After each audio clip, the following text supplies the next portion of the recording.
Assalamualaikum warahmatullahi wabarakatuh. Salam sejahtera bagi kita semua. Bismillahirrahmanirrahim. Alhamdulillahilladzi arsala rasulullahu rahmatan lil alamin. Wassalatu wassalam ala nabil amin imami mujahidin Sayyidina wa habibina wa maulana Muhammad wa ala alihi wa syabi ajma'in. Allahumma tariqal mustaqim tariqal anbiya'i wal mursalin. Allahumma ya musabbibul asbabi sabib. Amma ba'd.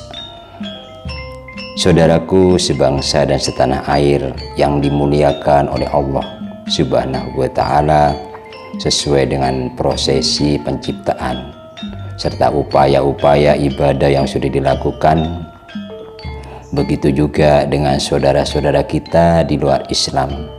Sekiranya apa yang dibahas, dikupas di konten YouTube Kasabul Voice ada sisi guna dan manfaatnya, kemudian akan diterapkan dalam kehidupan sehari-hari, dengan senang hati kami mengapresiasi.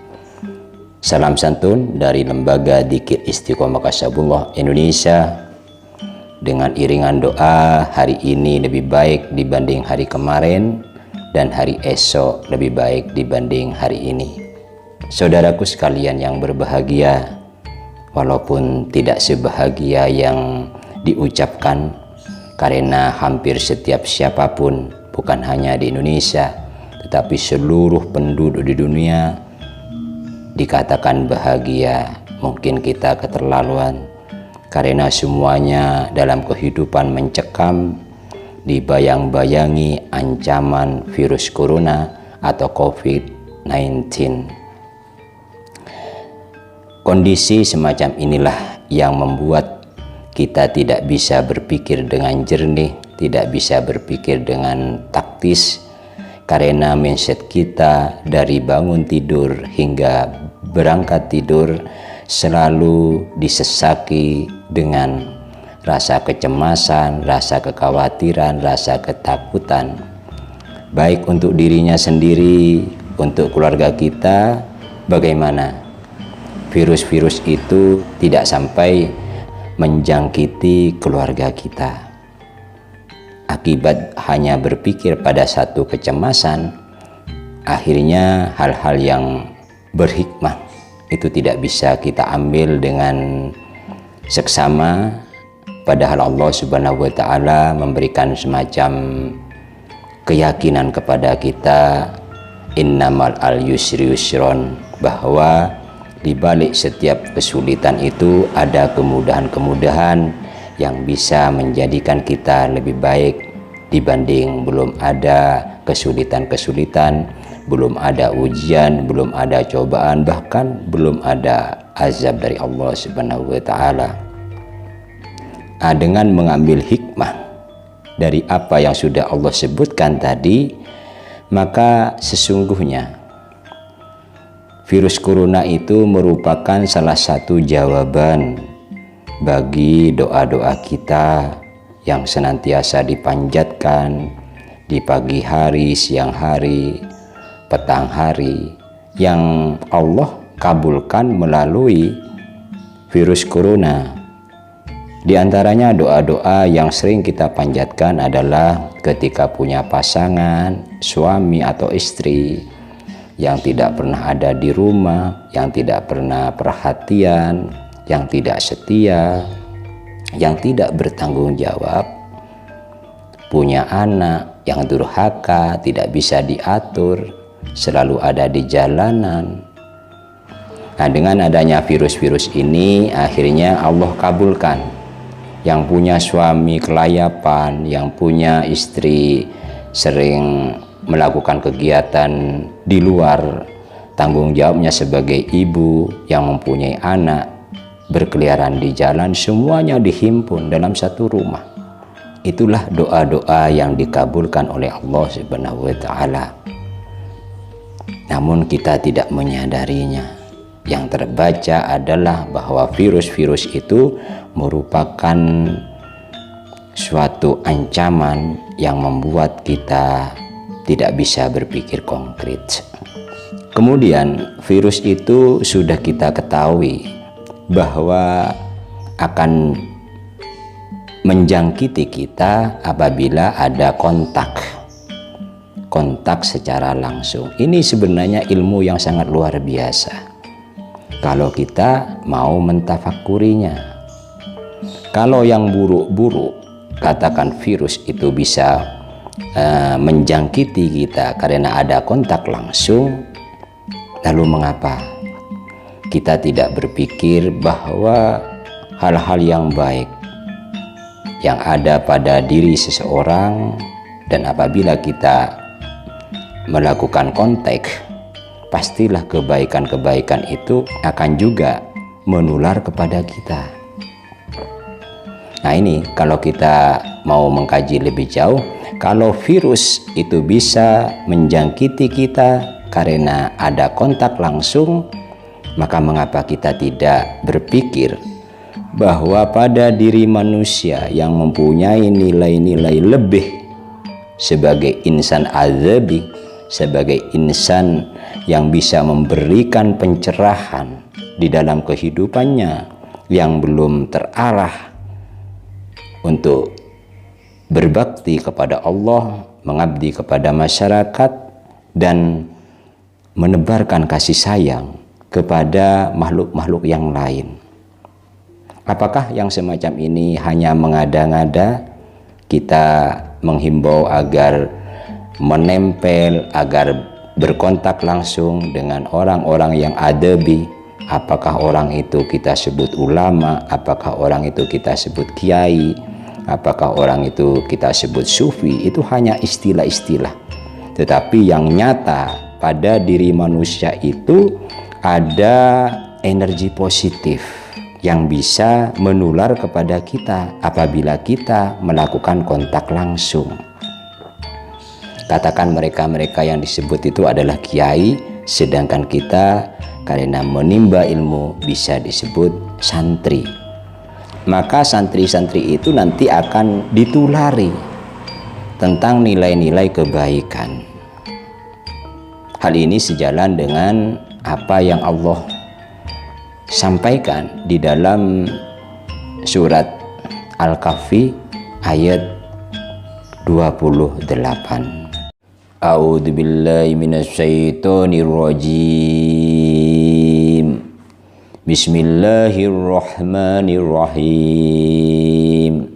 Wasbir nafsaka ma'alladzina yad'una rabbahum birradati wal asyi yuriduna wajha wala ta'adu alaina ka'anhum turidu sinatal hayatid dunya wala tuti man aghfalna qalbahum an dzikrina wattaba'a hawa wa kana amruhu furuta. Shadaqallahul azim. Tafsirnya adalah, dan bersabarlah kamu bersama orang-orang yang memuji Tuhannya di waktu pagi dan petang hari dengan mengharap keridhoannya. Kemudian dengan Allah dijelaskan ini hal-hal yang patut ditiru dan satunya tidak patut ditiru. Dan janganlah kedua matamu berpaling dari mereka mengharap perhiasan kehidupan dunia yang telah kami jadikan hatinya lalai dari mengingat kami, serta menuruti hawa nafsunya, dan keadaan mereka itu melampaui batas. Di sana ada bahasa yang perlu kita kaji lebih jauh. Allah berpesan ketika kita sudah merapat kepada orang-orang yang mempunyai akhlak yang karimah, yang mempunyai kemuliaan pribadi, untuk bersabar. Bahasa sabar di sini bisa dikonotasikan yang pertama sabar dalam artian istiqomah. Jadi istiqomah ini tidak hanya dilakukan sekali tetapi berkelangsungan. Kemudian sabar itu juga bisa ditafsir sampai orang-orang yang mempunyai akhlak mulia itu mendahului kita. Dan sabar yang ketiga, kita bisa mengacu kepada pengalaman buruk yang dialami oleh Nabi Musa ketika berguru kepada Nabi Khidir alaihi wassalatu wassalam. Karena Nabi Musa tidak sabaran, ada ilmu baru belum dijelaskan sudah bertanya, ada ilmu baru belum dijelaskan bertanya, maka akhirnya ilmu-ilmu atau pribadi-pribadi yang mulia pada seseorang itu tidak bisa kita serap dengan baik karena di sana ada perasaan-perasaan, ilmunya disembunyikan sehingga kita tidak terpuasi dan kita sendiri mengundurkan diri. Akhirnya Allah mengatakan hal yang semacam ini adalah tidak sabar. Apakah hanya di situ saja Allah perintahkan agar manusia itu selalu mendekati, selalu berkontak langsung dengan manusia-manusia yang mempunyai pribadi yang hebat atau insan adzabi? Di dalam surat At-Taubah ayat 119 Allah juga memerintahkan kita agar selalu berdekatan, mendekati, berkontak langsung dengan manusia-manusia yang mempunyai keunggulan akhlak dibanding dengan kita. A'udzubillahi minasyaitonirrajim. Bismillahirrahmanirrahim. Ya ayyuhalladzina amanuttaqullaha wa kunu ma'asyodiqin. Wahai orang-orang beriman, bertawakallah kepada Allah dan hendaklah kamu bersama orang-orang yang benar. Jadi orang yang mempunyai akhlak karimah itu merupakan orang-orang benar karena selalu mengikuti perintah Allah, kemudian menghormati semua larangan-larangannya. Jadi bukan orang bagus, orang benar. Orang benar itu adalah orang yang taat, orang yang alim, orang yang lillahi ta'ala, semuanya. Itu hanya sebutan-sebutan saja, tapi intinya adalah orang-orang yang benar. Di samping itu, Rasulullah Shallallahu Alaihi Wasallam juga memberikan semacam pandangan kepada kita. Seseorang itu dapat dinilai dari agama teman setianya. Maka hendaklah di antara kalian melihat seseorang dari siapa mereka bergaul. Setelah Allah kemudian Rasul yang mempunyai tujuan yang sama, yaitu agar kita bisa selalu berdekatan, selalu berkontak langsung dengan orang-orang yang insan adzabi. Seperti tipikal di dalam Al-Quran itu, kalau ada perintah pasti ada larangan. Larangannya kalau tadi diperintah untuk selalu bergaul, berkontak langsung dengan insan adzabi, maka Allah Subhanahu wa Ta'ala melarang kita untuk bergaul dengan manusia-manusia, hamba-hamba Allah yang belum mendapatkan petunjuk, yang belum mendapatkan hidayah untuk mengabdi kepada Allah, untuk berbakti kepada sesama manusia dan menebar kasih sayang kepada semua umatnya.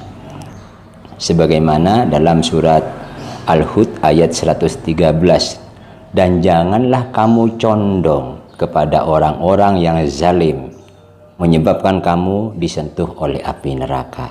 Ini merupakan wujud kasih sayang Allah kepada hamba-hambanya, bahwa yang pertama Allah menyuruh kita berkontak langsung dengan insan adzabi, kemudian Allah juga melarang kita berdekatan, bergaul dengan orang-orang yang menjadikan kita ini imannya semakin tipis, bahkan bisa menghilangkan iman gara-gara pengaruh teman yang selalu memvirusi kita dengan energi-energi negatif. Kemudian apa manfaatnya secara langsung dan secara tidak langsung? Maksudnya secara langsung bisa dirasakan di dunia, dan secara tidak langsung nanti bisa kita terima di yaumul qiyam. Manfaat di dunia itu setidaknya ada 6. Yang pertama adalah mendapat cinta dari Allah Subhanahu wa Ta'ala. Kemudian yang kedua, sosoknya diterima oleh masyarakat. Yang ketiga, semua aktivitasnya selalu ditujukan kepada Allah Subhanahu wa Ta'ala. Yang keempat, lebih rajin beribadah. Kemudian yang kelima, mulia martabatnya karena tidak melakukan keburukan-keburukan, tidak melakukan perbuatan-perbuatan yang menyebabkan orang lain dirugikan. Yang terakhir adalah Allah akan mencukupi kehidupannya. Sedangkan hal yang bisa diterima di akhirat, diantaranya Allah akan mengampuni dosa-dosanya. Kenapa kok diampuni?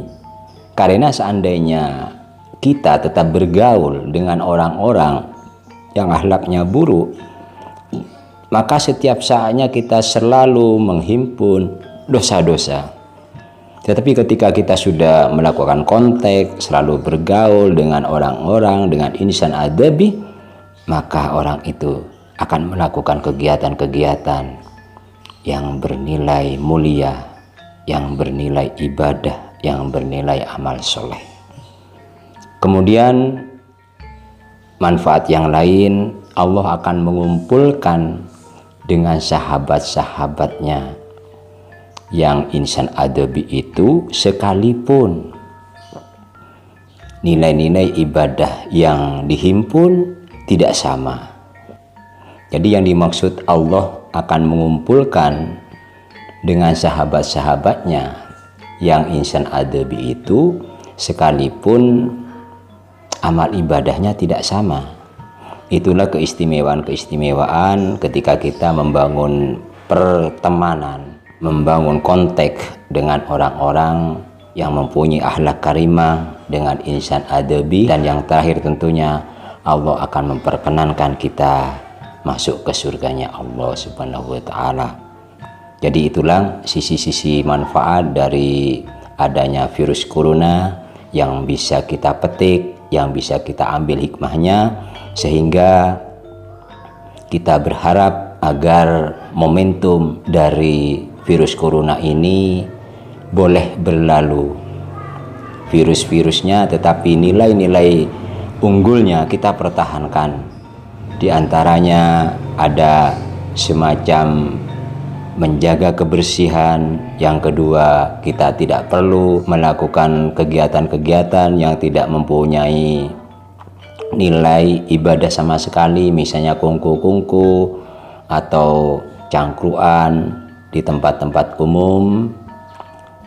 Sedangkan hal-hal yang perlu dimunculkan lagi adalah kita perlu membangun persaudaraan, berjabat tangan, kemudian bersilaturahim.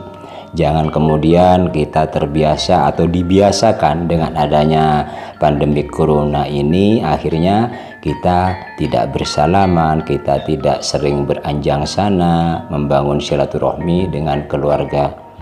Nah, karena kita sudah masuk kepada ranahnya sebagai insan yang adabi, maka ingatlah bahwa sesungguhnya manusia-manusia yang beradab itu bukan hanya kepada Allah saja yang melakukan ketaatan, bukan saja kepada Rasul yang melakukan ketaatan, tetapi juga melakukan ketaatan kepada wa ulir amri minkum. Jadi Allah Subhanahu wa Ta'ala menyampaikan, atiullah wa atir Rasul wa ulir amri minkum. Taatlah kepada Allah, taatlah kepada Rasul, dan ikuti pemerintahan dari kamu atau pemimpin kita. Kalau pemimpin kita sudah sangat baik memikirkan kita bagaimana rakyatnya tidak tertular oleh virus corona dengan beberapa kali tahapan, diantaranya social distancing, menjaga jarak, kemudian ada lockdown atau kunci tara, pembatasan wilayah atau karantina wilayah, sedangkan yang terakhir itu PSBB, pembatasan sosial berskala nasional. Nah, begitulah cara-cara pemerintah menekan jumlah rakyatnya terjangkiti oleh virus corona. Kita sebagai bangsa yang beradab, sebagai insan yang kamil, tidak ada jalan lain kecuali menghormati kebijakan-kebijakan yang menjadikan kita semua akan segera pulih dari keadaan yang sangat mencekam. Dan semuanya itu kita respon dengan cara belajar di rumah, bekerja di rumah, dan beribadah di rumah. Terima kasih semuanya. Usikum wa nafsi bitaqullah. Wassalamualaikum warahmatullahi wabarakatuh.